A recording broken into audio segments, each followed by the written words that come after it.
El capitán daba órdenes desde el asiento izquierdo, así que los objetivos ya se estaban cruzando.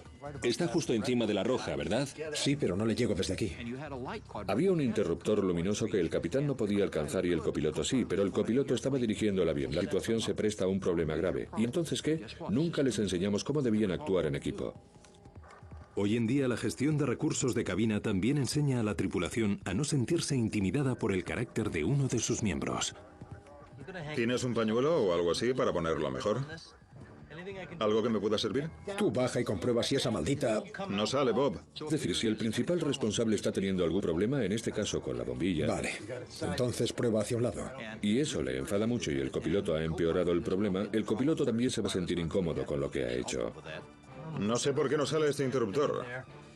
A Don Ripo no le hace ninguna gracia tener que bajar para intentar resolver el problema. No ve nada y tiene que subir para comunicarlo. No lo veo. Están todos tensos. ¿No está alineado? No lo veo. Y cuando una tripulación se pone tan tensa, no se trata de girarse y decirle al capitán, no deberías haber hecho eso. Pero esto es algo que con el tiempo se ha aprendido sobre seguridad aérea y que hemos podido enseñar a otras empresas. El gran legado del vuelo 401 es aprender a delegar ciertas tareas en la cabina. El resultado es la reducción del número de accidentes. Aquel choque también tuvo otras secuelas más extrañas. Al parecer, durante un tiempo la tripulación del vuelo 401 persiguió a otros vuelos de Eastern Airlines. Durante un tiempo después de aquel accidente, la tripulación y los pasajeros de otros aviones aseguran haber visto apariciones muy reales de la tripulación del vuelo 401. Muchos de los fantasmas se aparecieron en aviones que llevaban piezas recuperadas del vuelo 401. Las historias de estos fantasmas se extendieron rápidamente. Un libro dedicado íntegramente a aquellas historias sugiere que los fantasmas se aparecían para proteger de posibles percances a los pasajeros y a la tripulación. La reacción oficial de Eastern Airlines acerca de aquellas historias de fantasmas fue la de negarlo taxativamente en público y en privado, con un cierto pánico. Al final se producen tantas apariciones de fantasmas que la compañía Eastern Airlines decide extraer las piezas del 401 de todos los aviones en los que las había incorporado. Ninguno de los supervivientes de aquel accidente olvidará nunca el miedo que vivieron en el pantano de Everglades aquella noche. Ahora, 35 años después, muchos de ellos regresan a Everglades con el objetivo de reconocer los heroicos esfuerzos de Bob Marquis. Es para ti, gracias por todo. Estamos hoy aquí para valorar y dar las gracias. Muchos de los supervivientes siguen hoy con vida porque Robert Marquis estaba allí con su hidrodeslizador. Robert vio cómo se estaban ahogando y decidió salvar a los que podía.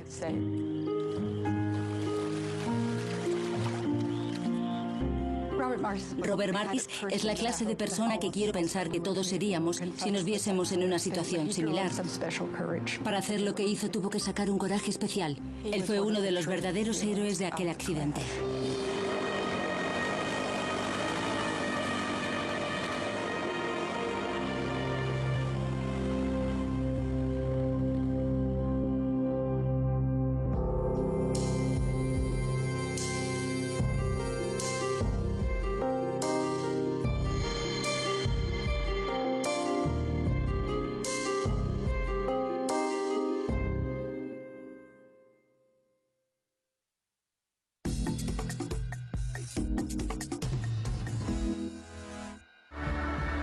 Para descubrir todos los secretos del estado más grande de Norteamérica, no hace falta trabajar en la CIA.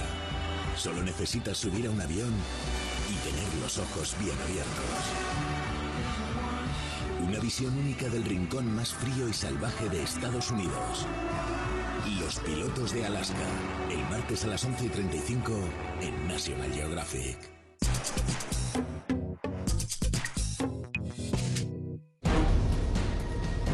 Por encima del Mar del Norte, un viejo avión de hélice se precipita desde el cielo. El primer titular fue un atentado. Los investigadores consideran una serie de posibilidades. Descubrir las causas les llevará 2 años. Increíble. Jamás se había visto nada igual en ninguna investigación previa. Cuando los vi pensé, Dios mío, ¿cómo es posible? Al final hubo varios arrestos en la otra mitad del globo y quedó en entredicho la seguridad de uno de los aviones más importantes del mundo, el Air Force One. El asunto afectaba a los aviones que protegen al presidente de los Estados Unidos.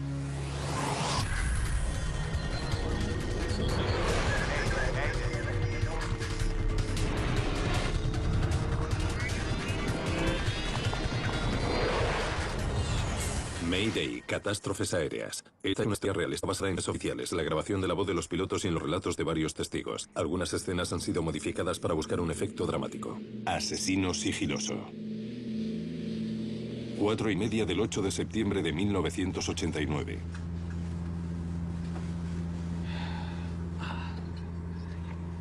Espere, espere.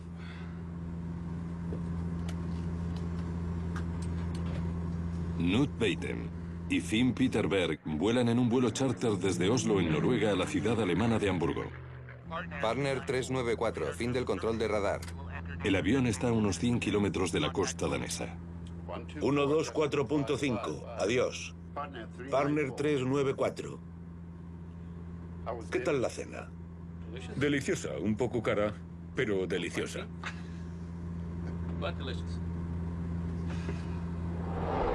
Los dos amigos han recorrido el mundo volando, incluso algunas regiones remotas de África.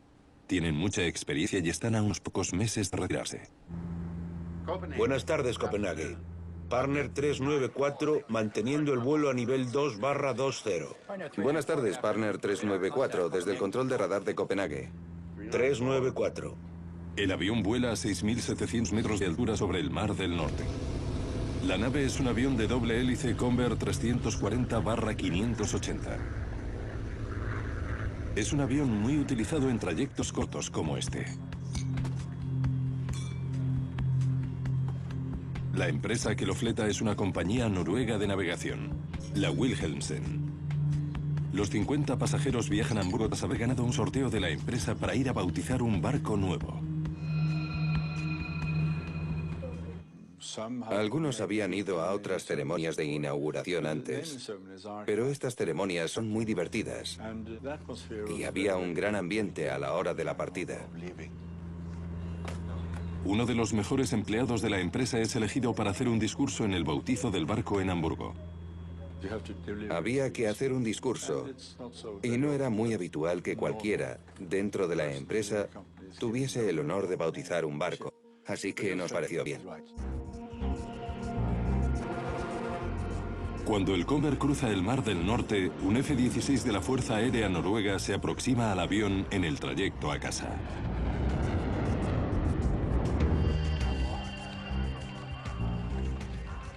Caray, mira eso, a las 11.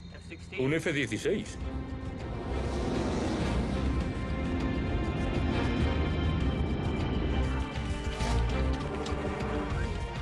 De repente, el avión sufre una brusca sacudida.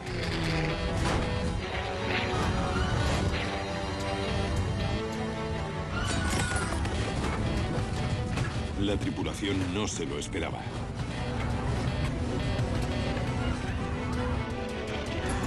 El avión empieza a dar vueltas en el aire. Los controladores aéreos detectan que el Partner 394 se ha desviado de su trayectoria y que cae hacia el suelo.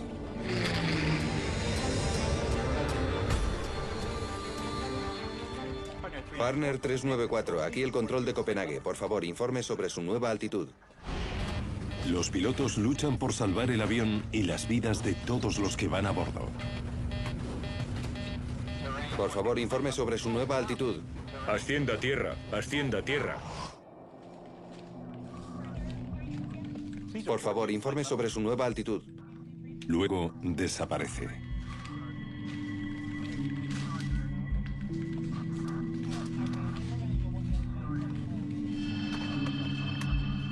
Parece que el avión se ha estrellado en el mar. El Partner 394 en ruta hacia Hamburgo está fuera del radar.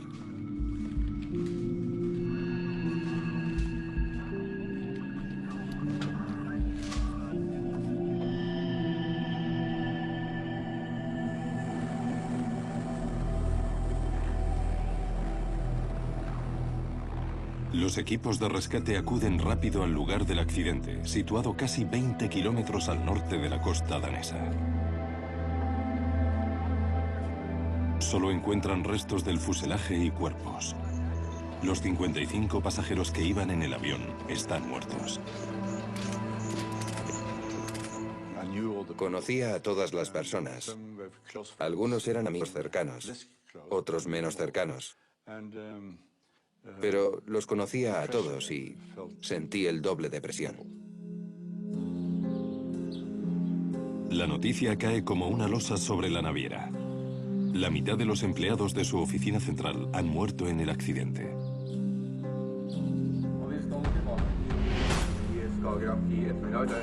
Es el mayor desastre en la historia de la aviación de Noruega. La nación está conmocionada. Jan Ovin es un joven periodista del periódico más importante de Noruega. Jan acude a cubrir la noticia. Uno de los inspectores de las Fuerzas Aéreas Noruegas extrajo la conclusión de que tenía que tratarse de un atentado. Y también lo manifestó uno de los jefes del equipo de rescate danés, que dijo que no habían recibido ninguna llamada de socorro.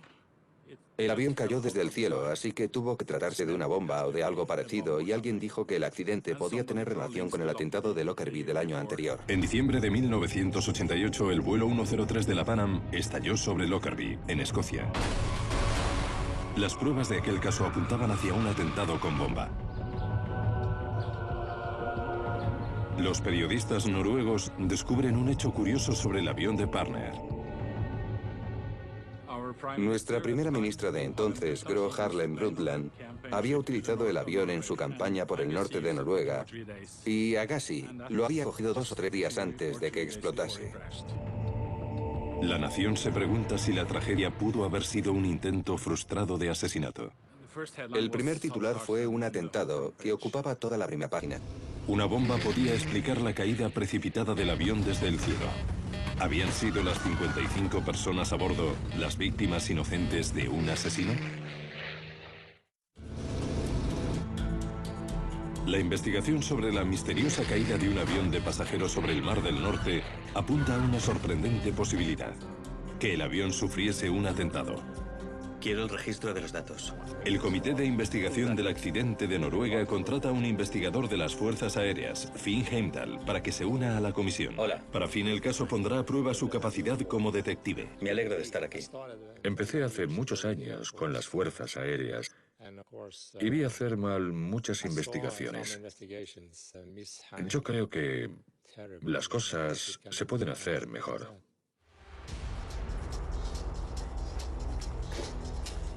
Los investigadores interrogan a varios testigos que confirman las sospechas de un atentado.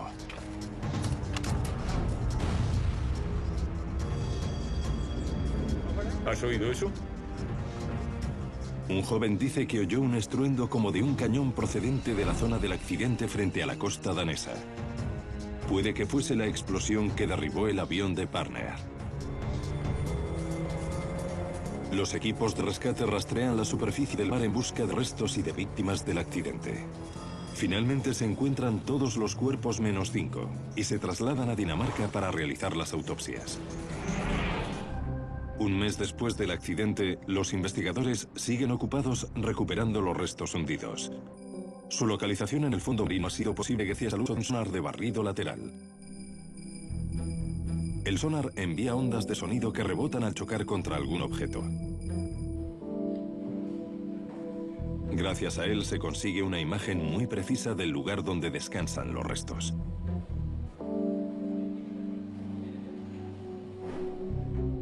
Los investigadores descubren que los restos del avión están esparcidos en un área de más de 2 kilómetros. Es una prueba importante. Era evidente que el avión se había partido en el aire.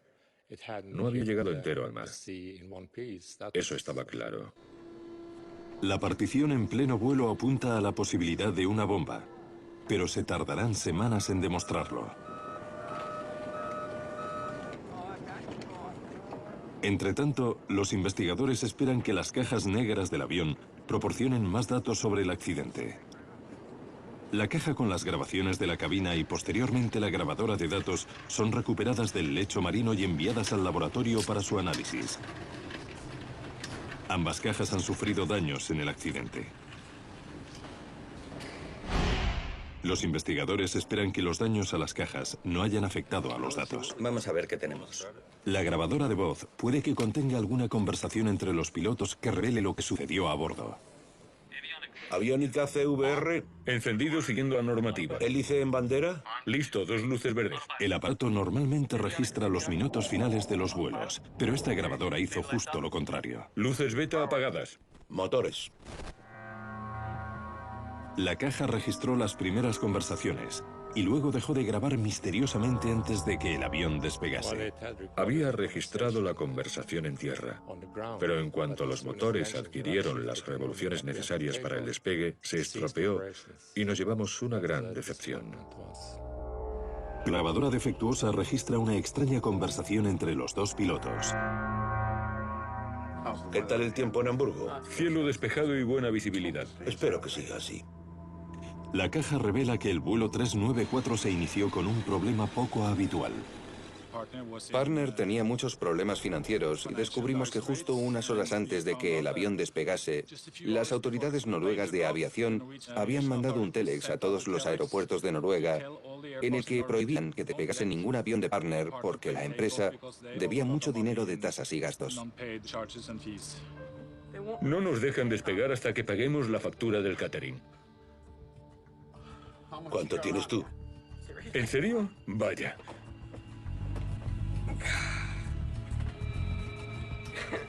Pues creo que bastante. Ya voy yo. El primer oficial tuvo que dejar la cabina para pagarle a la empresa proveedora las comidas del avión. Los investigadores examinan los registros del mantenimiento para averiguar por qué solo quedaron grabadas las conversaciones de los pilotos en tierra. Finalmente descubren que la grabadora de voz había sido modificada hacía más de 10 años. Modificada corriente alterna.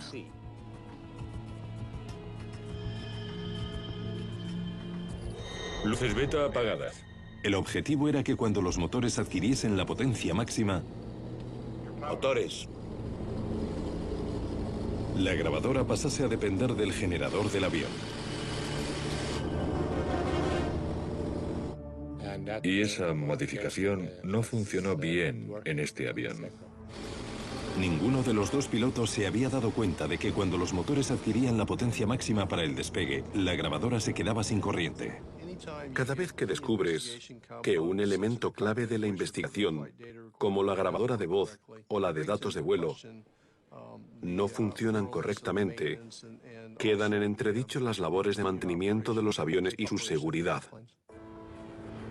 La grabadora defectuosa y la factura sin pagar llevan a los investigadores a estudiar más detenidamente la historia del avión y de su empresa propietaria, la Partner Airlines.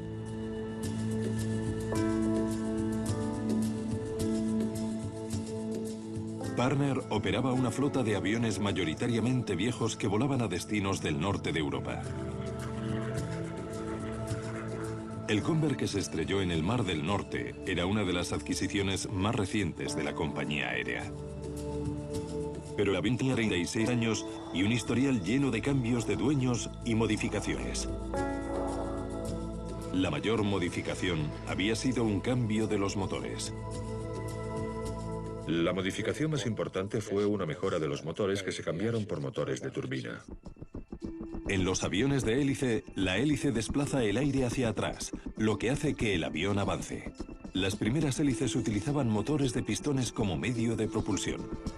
Pero los motores de turbina, que utilizan una serie de ventiladores para comprimir el aire y no pistones, generan bastante más energía.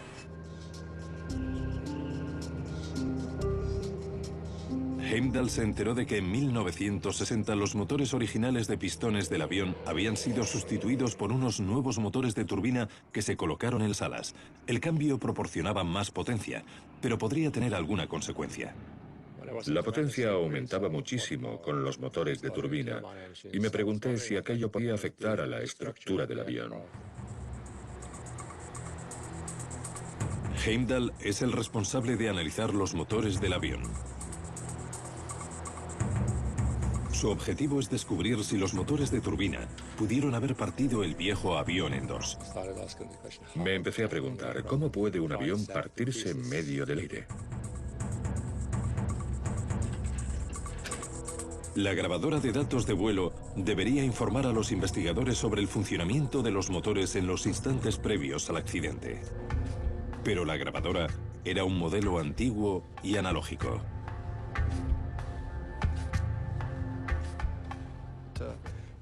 Consistía en una tira de papel de aluminio que giraba y varios rotadores que la iban pintando. El modelo es tan viejo que supone una nueva frustración en la investigación.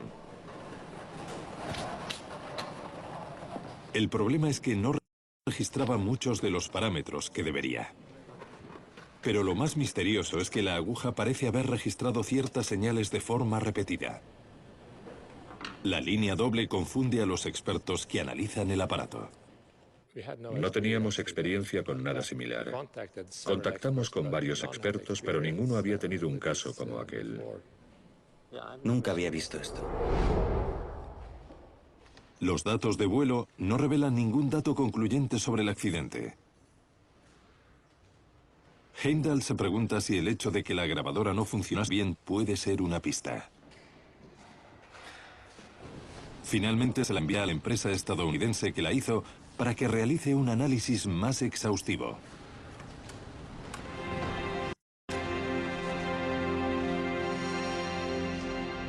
Los investigadores reconstruyen laboriosamente el avión de Parner. A medida que el fuselaje toma forma, los investigadores descubren en el avión una prueba sorprendente. Lo único que podía destruir la nave a velocidad de crucero era una explosión. Y había algunas piezas sospechosas. Sospechosas por lo que tenían en la superficie. Se corrió el rumor de que se habían encontrado explosivos en el avión de Parner. Había rastros de un explosivo militar muy potente. La cantidad era pequeña, pero la prensa se hace eco de la noticia. Sospecha de bomba. El residuo del explosivo podía proceder de una bomba que fuese a bordo del avión. Pero había otras posibilidades.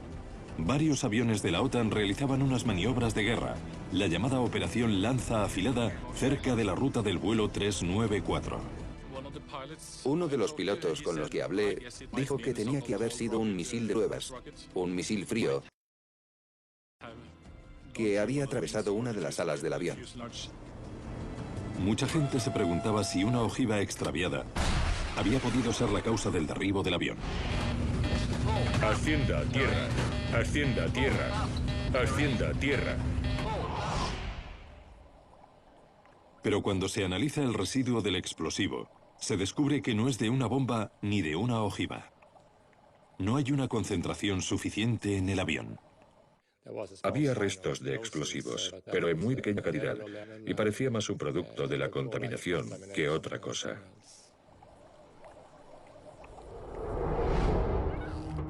Frente a la costa danesa han tenido lugar muchas batallas. El mar está lleno de munición antigua. Los investigadores creen que el explosivo se adhirió al avión cuando cayó al fondo del océano. Finalmente, se descartan los explosivos como causa del accidente.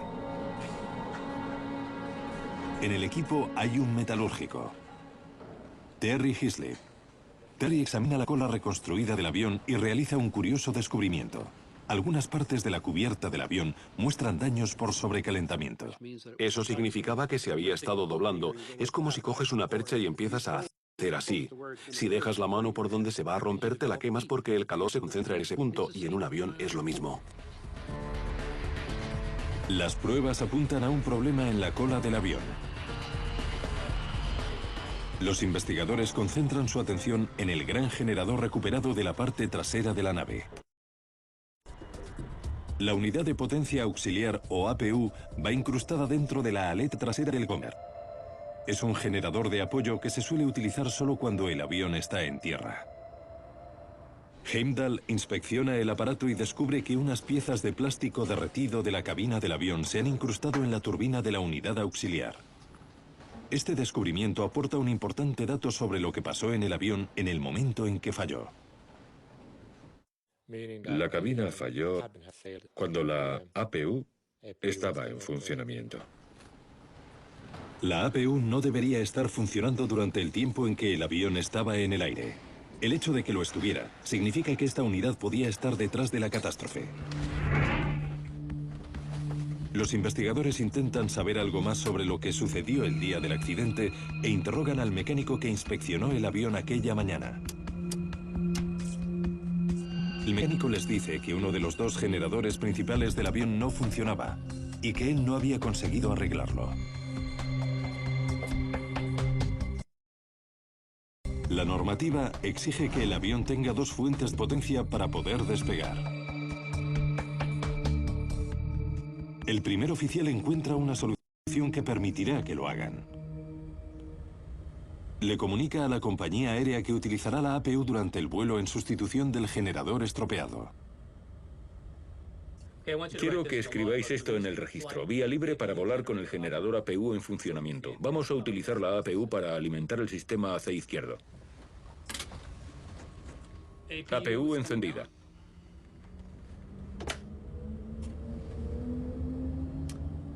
Luces beta apagadas.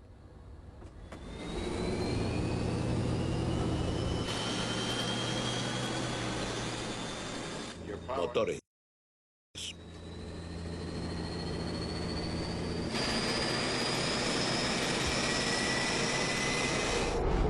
Durante la inspección de la APU, Heimdall hace un importante descubrimiento. Cuando vi la pieza, me di cuenta de que no cumplía con la normativa de aviación. Era una pieza muy artesanal hecha con un trozo de hierro, soldado de una manera un tanto precaria.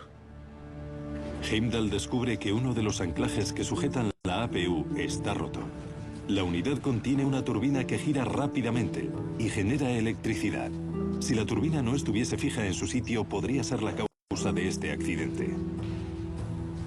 Los investigadores tienen que averiguar si la APU rota es la causa del accidente. Pero pronto descubrirán que es solo una pieza de un rompecabezas mucho más complejo. Los investigadores han descubierto que el vuelo 394 de Partner volaba con un defecto de montaje de la APU.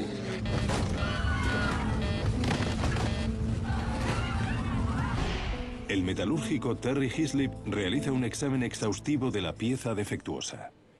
Lo primero que pensé fue que estaba mal soldada, que no cumplía la normativa.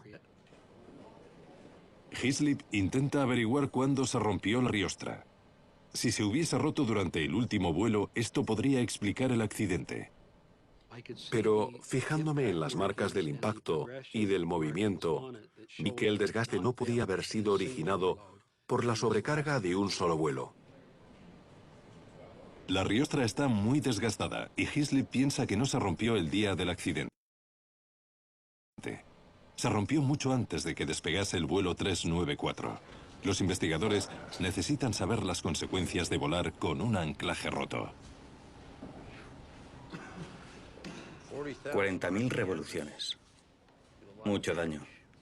Sí.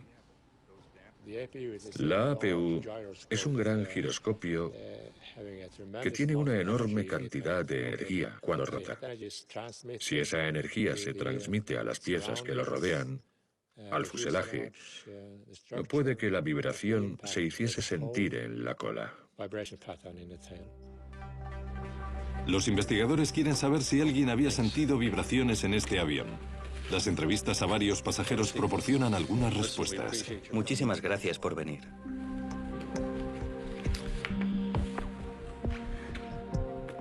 Dice que sintió ciertas turbulencias en el avión, ¿no es así?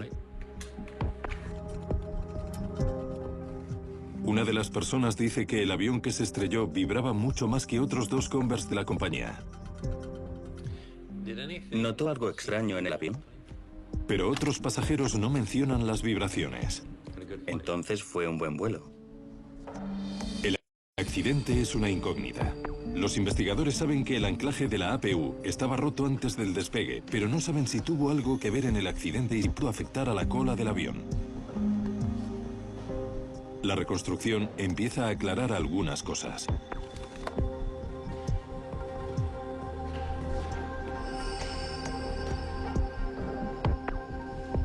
Heimdall descubre que faltan 2 puertas de la cola del avión que no han sido encontradas.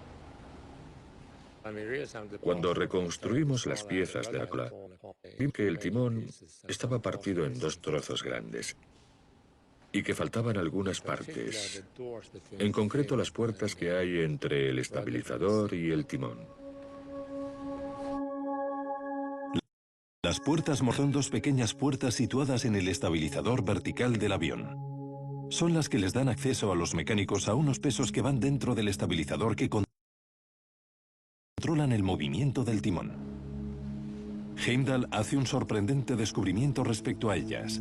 Al parecer estaban hechas con una plancha de aluminio con forma de nido de abeja. Heimdall sabe por su experiencia en las fuerzas aéreas que estas planchas tienen una curiosa cualidad. Se trata de una plancha de aluminio muy fina que, como sabe, tiene muy buenas propiedades reflectoras para los radares y es muy ligera. El ejército las utiliza para confundir a los radares, las llaman chaff. Los investigadores se dan cuenta de que el objeto sin identificar que registró el radar sueco era probablemente una pieza de las puertas mortaja. Cuando establecimos la relación entre las puertas desaparecidas y los datos del radar, nos dimos cuenta de que algo tuvo que pasar durante la altitud de crucero, porque el objeto detectado había caído lentamente desde una gran altura, prácticamente la altura de crucero. Los investigadores concluyen que la cola empezó a romperse a 6.700 metros antes de precipitarse hacia el mar. Pero ¿por qué cayeron las puertas en medio del vuelo? Fuese lo que hizo que las puertas saliesen despedidas, pudo haber sido la causa del accidente. Los investigadores saben que los contrapesos del timón están situados dentro de las puertas mortaja. Si el timón se mueve violentamente de lado a lado, los contrapesos también. Encontramos bastantes pruebas de que los contrapesos golpeaban las puertas. El primer componente que se rompió fue el entramado de panal de la plancha. Los investigadores concluyen que en torno a la hora del accidente, algo hizo que el timón se sacudiese violentamente hacia adelante y hacia atrás, pero no saben qué. Un anclaje roto en la APU no bastaría por sí solo para hacer que la nave y que la cola se partiesen. Tuvieron que intervenir más factores para que eso ocurriese. Los investigadores continúan buscando los otros factores. Partner Airlines sugiere uno. La compañía señala al F-16 que pasó que el avión unos minutos antes de que este se saliese de su rumbo. Caray, mira eso, a las 11. Un F-16. Partner denuncia que el avión militar volaba más rápido de lo que debería. La compañía cree que además se acercó más al avión de lo informado. El F-16 voló demasiado cerca, denuncia Partner. Partner contactó con un investigador sueco y este declaró que el F-16 quizá atravesó la barrera del sonido justo cuando pasaba al lado del avión de Partner. Cuando un caza u otro avión rompen la barrera del sonido, producen una onda expansiva. Y su teoría era que esta onda expansiva había hecho que el avión se desintegrara en el aire. Pero el F-16 noruego declara que volaba a más de 300 metros de altura por encima del Conver cuando lo pasó. Los investigadores calculan la distancia a la que tenía que haber volado el F-16 para afectar al vuelo 394. Su conclusión es que para que la onda expansiva del F-16 afectase al Conver tenía que haber pasado a pocos metros del avión. Y no hay pruebas de que los dos aviones se hubiesen aproximado tanto. Bien, gracias. Buen trabajo. El 90% de los restos del avión habían sido recuperados del mar. Pero los investigadores todavía no sabían qué había hecho que se desprendiese la cola del Conver en pleno vuelo. Durante el transcurso de la investigación, Tim Heimdall es ascendido, pero Heimdall todavía no tiene ni idea de cómo solucionar el rompecabezas que tiene conmocionado al país. Me pidieron que me hiciese cargo del resto de la investigación de los materiales. Tenía ante mí un montón de piezas afectadas y pensé que aquello nunca iba a acabar.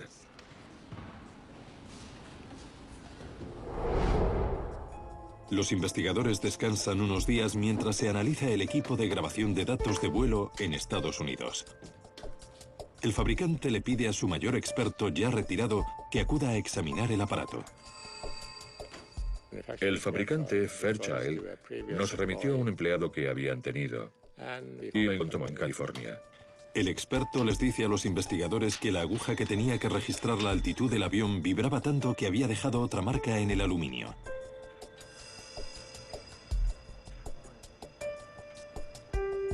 Y además añadió algo. La grabadora de datos puede grabar cientos de horas. Como el aluminio se conservaba bien, descubrió que la aguja llevaba vibrando varios meses.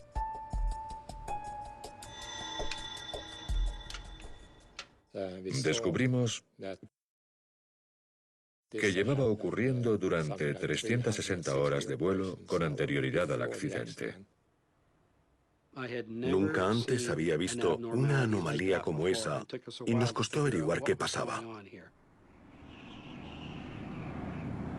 Parece que la APU no era la única pieza que vibraba del avión.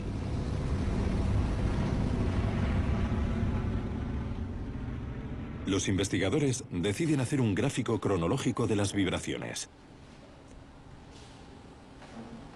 Curiosamente, el gráfico presenta un inesperado patrón.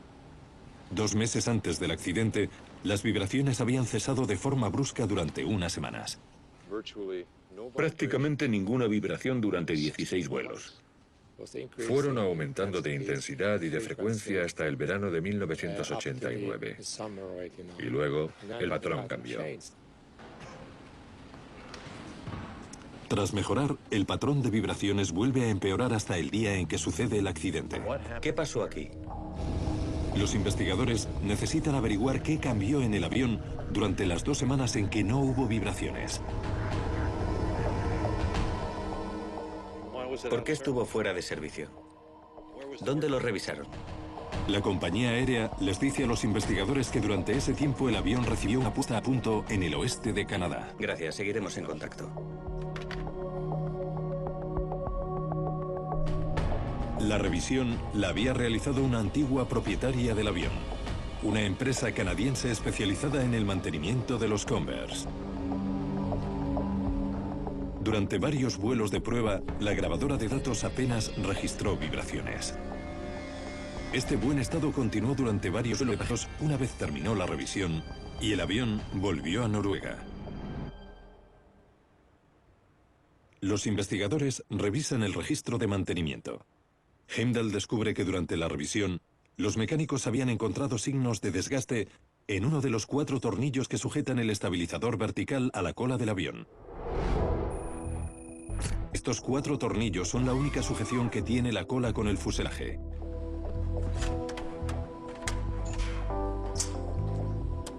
Durante la revisión del Convair en julio de 1989, un mecánico sustituyó uno de los 4 tornillos.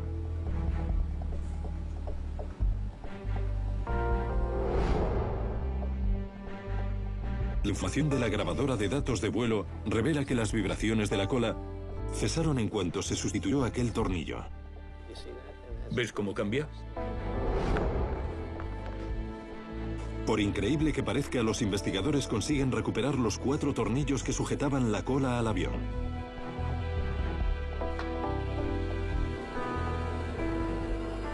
Terry Hislop analiza de forma exhaustiva los tornillos y hace un sorprendente descubrimiento. Los 3 tornillos que no habían sido sustituidos no cumplían la normativa. Hicimos test metalúrgicos y mecánicos.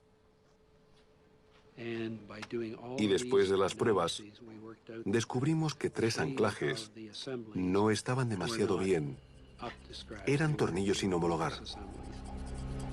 Los análisis muestran que los tornillos defectuosos habían sido sometidos a una temperatura incorrecta durante su fabricación. Como consecuencia, solo tenían un 60% de la resistencia que deberían tener. Los investigadores descubren finalmente por qué la cola estuvo vibrando durante meses. ¿Me llamabas? 3 tornillos que la sujetaban eran demasiado débiles. No eran lo suficientemente resistentes. Increíble.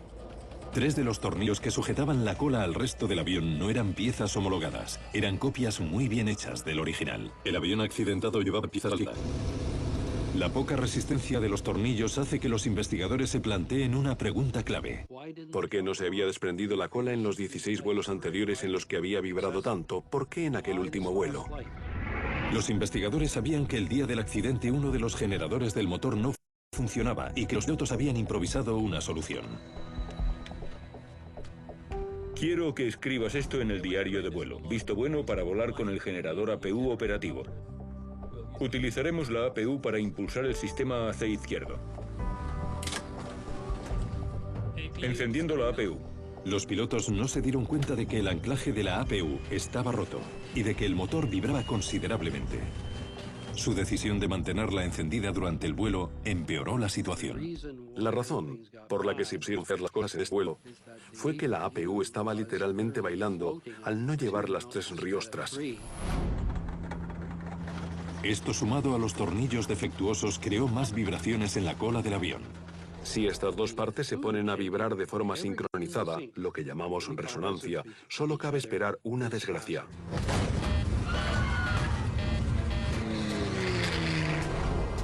Los investigadores concluyen que las vibraciones de la cola y las vibraciones de la APU pudieron combinarse y acabar convirtiéndose en una fuerza letal.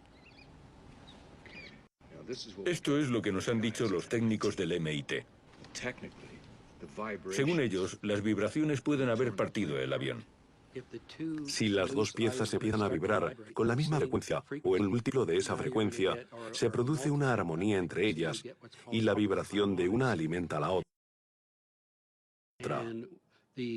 Al alimentarse una a la otra, hacen que la situación empeore. El caso más conocido de frecuencia de resonancia fue el del puente de Tacoma Narrows en el estado de Washington en 1940. El puente recién construido de acero y hormigón empezó a oscilar y luego un viento cruzado empezó a moverlo de derecha a izquierda. Las 2 vibraciones moviéndose en distinta dirección se combinaron y crearon una violenta oscilación que partió el puente. Los investigadores calculan que fue el mismo efecto el que partió el vuelo 394. Pensamos, Dios mío, ha ocurrido lo mismo. Esta combinación letal de vibraciones hizo que la cola oscilara hacia adelante y hacia atrás de forma tan violenta que el timón de dirección se bloqueó en el lado izquierdo. Eso hizo que el avión girase a la izquierda de forma tan brusca que la corriente de aire sobre el ala derecha aumentó y cambió la sustentación, haciendo que el avión empezase a dar vueltas. El avión se estabilizó por un momento, pero el timón volvió a bloquearse en el lado izquierdo y las puertas mortaja estallaron. El avión giró por segunda vez y la cola empezó a desintegrarse. Después de ello, la tripulación no tenía ninguna posibilidad. La conclusión de la investigación fue que los 3 tornillos falsificados fueron los causantes del accidente de Parner.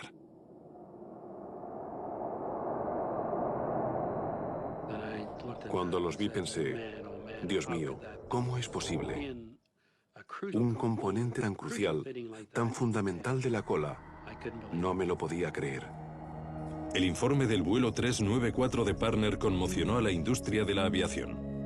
Era la primera vez que un accidente de avión se vinculaba a la utilización de repuestos sin homologar. Aquello planteaba un terrible interrogante. ¿Cuántas de las piezas que llevaban los aviones de todo el mundo eran falsificadas?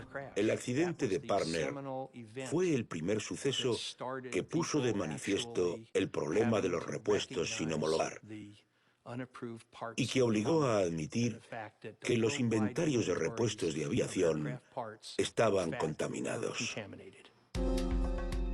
Hay 6 millones de piezas móviles tan solo en un 747. El negocio de los repuestos es una industria de 33.000 millones de euros. Y en el momento del accidente, esa industria estaba en gran medida sin regular. Mary Schiavo es la ex inspectora general del Departamento de Transportes, el organismo que supervisa a la Agencia Federal de Aviación. Nadie conocía el alcance del problema. Sabían que era un problema por el accidente, pero ¿hasta dónde afectaba a los Estados Unidos? Así que nos propusimos medir su alcance. Empezamos auditando los cajones donde la FAA guardaba repuestos y resultó que el 39% de ellos eran falsificados. El 95% de los repuestos que habían sido comprados a agentes, cuya compra supone un gran porcentaje de la industria de repuestos, no eran auténticos. La FAA enseguida encontró repuestos falsificados en el avión supuestamente más seguro del mundo.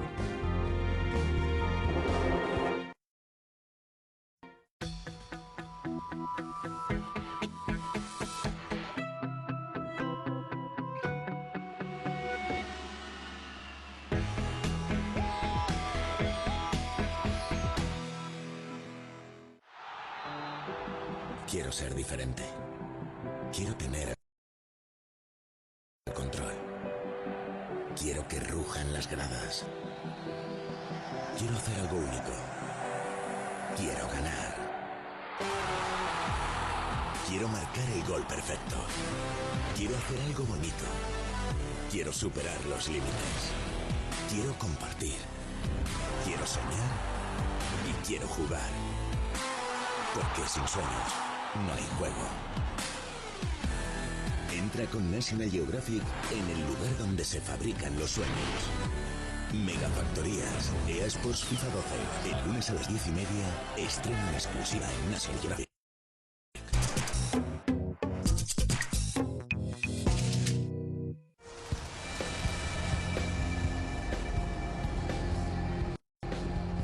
Hay 5.000 agentes de repuestos en los Estados Unidos. Muchos de ellos se concentran en la zona de Miami.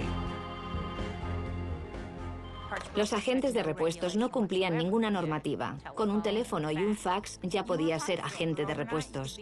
De la noche a la mañana estabas en el negocio de los repuestos y era sencillo encontrarlos en cualquier parte. Los podías conseguir en los desguaces, en los depósitos de chatarra, en un accidente, o conseguirlos de gente que los fabricaba sin preocuparse por la ley. Los repuestos de los aviones son caros. Un solo tornillo como el que sujetaba el estabilizador vertical del avión de Parner puede costar hasta casi 200 euros. Uno falsificado igual se consigue por 30. Es una ganga. Y cuando se da una situación como las que se dan actualmente, en que las líneas aéreas atienden a su balance económico y 8 o 10 grandes compañías de Estados Unidos, por ejemplo, están al límite de la bancarrota, lo que se busca es reducir costes. La FAA lanza una investigación exhaustiva sobre los repuestos ilegales y se vale de operaciones policiales para destapar a traficantes sin escrúpulos. Los investigadores destapan un mercado negro de venta de miles de piezas gastadas y de baja calidad, vendidas como si fuesen nuevas. Son falsificaciones muy buenas. Es muy difícil distinguirlas. En el momento del accidente de Parner había un sistema de control que se suponía que debía evitar que piezas falsificadas se introdujesen en las principales compañías. Por ejemplo, cada repuesto necesitaba la firma de alguien que acreditase su autenticidad. Tiene que haber algún tipo de documento que garantice que puede ir en un avión. Tiene que llevar una firma de mantenimiento de alguna entidad autorizada. Pero los investigadores descubren que además del enorme mercado de repuestos, también hay un mercado emergente de sellos falsificados de la FAA.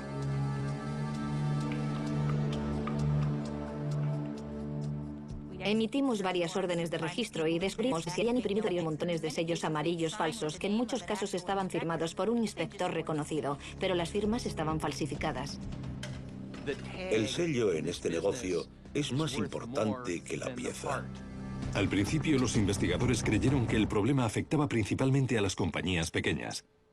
Los operadores más pequeños y los talleres de reparación son normalmente los más vulnerables al mercado de venta de repuestos.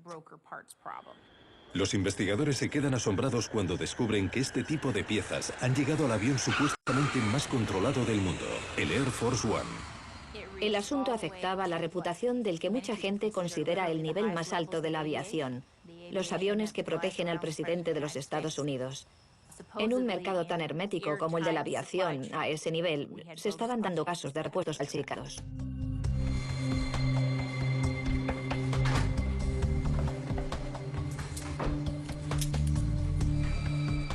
La FAA responde rápido. Finalmente acaban arrestados más de 100 agentes. Cada una de las condenas hizo aumentar la conciencia no solo del problema, sino de las graves consecuencias de poner en riesgo la vida de los demás. Yo creo que nuestro mayor logro fueron las condenas por delito. Como resultado de la investigación, la FAA estableció un sistema mucho más riguroso para documentar los repuestos de los aviones. Las compañías se enfrentan a condenas por delitos si aceptan piezas falsas con conocimiento. Las cosas hoy han cambiado porque hay un montón de normativas que no teníamos en los años 80 y 90 para afrontar el problema. Hay que conseguir que el mecánico que trabaja con una llave inglesa alcance un grado de especialización que garantice que es capaz de identificar cualquier pieza falsificada y cualquier documento falso. Y eso es posible. La nueva normativa alcanza su objetivo. En las 2 décadas que siguieron al accidente del vuelo 394 de Parner, no se produjo ningún otro accidente atribuido a piezas falsificadas.